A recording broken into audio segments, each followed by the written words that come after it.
माँ दुर्गा के छठवें स्वरूप का नाम कात्यायनी है।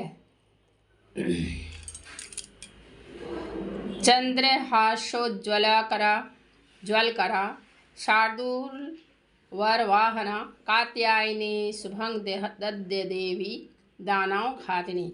माँ दुर्गा के छठवें स्वरूप का नाम कात्यायनी है। इनका कात्यायनी नाम पड़ने की कथा इस प्रकार है। कत नामक एक प्रसिद्ध महर्षि थे। उनके पुत्र ऋषि कात्य हुए। इन्हीं कात्य के गोत्र में विश्व प्रसिद्ध महर्षि कात्यायन उत्पन्न हुए थे। इन्होंने भगवती पराम्बा की उपासना करते हुए बहुत वर्षों तक बड़ी कठिन तपस्या की थी। उनकी इच्छा थी कि माँ उनके घर में भगवती उनके घर पुत्री के रूप में जन्म ले। माँ भगवती ने उनकी यह प्रार्थना स्वीकार कर ली थी। कुछ काल पश्चात जब दानव महिषासुर का अत्याचार पृथ्वी पर बहुत बढ़ गया था, तब भगवान ब्रह्मा, विष्णु, महेश और तीनों ने अपने अपने तेज का अंश देकर महिषासुर के विनाश के लिए एक देवी को उत्पन्न किया। महर्षि कात्यायन ने सर्वप्रथम इनकी पूजा की। इसी कारण से यह कात्यायनी कहलाई। ऐसी भी कथा मिलती है कि ये महर्षि कात्यायन के वहाँ पुत्री रूप से उत्पन्न भी हुई थी।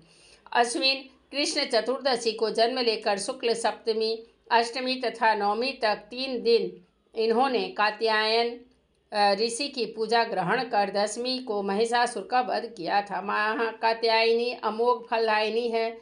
भगवान कृष्ण को पति रूप में पाने के लिए ब्रज की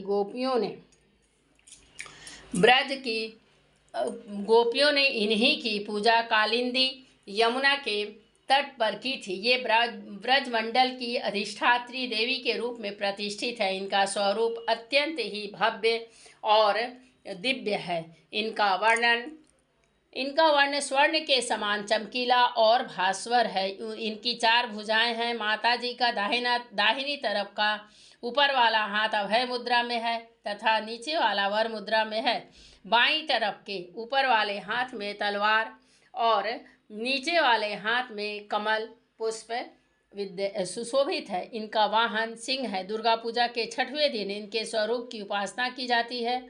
उस दिन साधक का मन आज्ञा चक्र में स्थित होता है। योग साधना में इस आज्ञा चक्र का अत्यंत महत्वपूर्ण स्थान है। इस चक्र में स्थित मन वाला साधक माँ कात्यायनी के चरणों में अपना सर्वस्व निवेदित कर देता है। परिपूर्ण आत्मदान करने वाले ऐसे भक्त को सहज भाव से माँ कात्यायनी के दर्शन प्राप्त हो जाते हैं।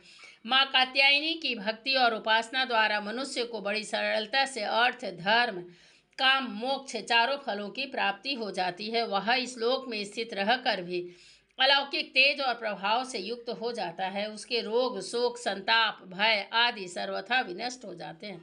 जन्म जन्मांतर के पापों को विनष्ट करने के लिए माँ की उपासना में अधिक सुगम और सरल मार्ग दूसरा नहीं है।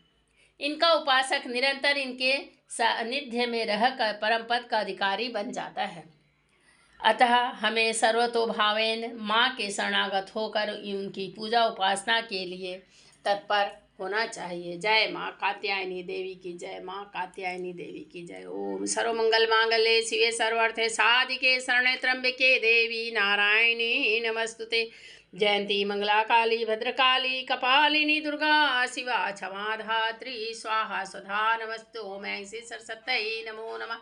हरे कृष्ण गोविंद हरे मुरारी, हे नाथ नारायण वासुदेव।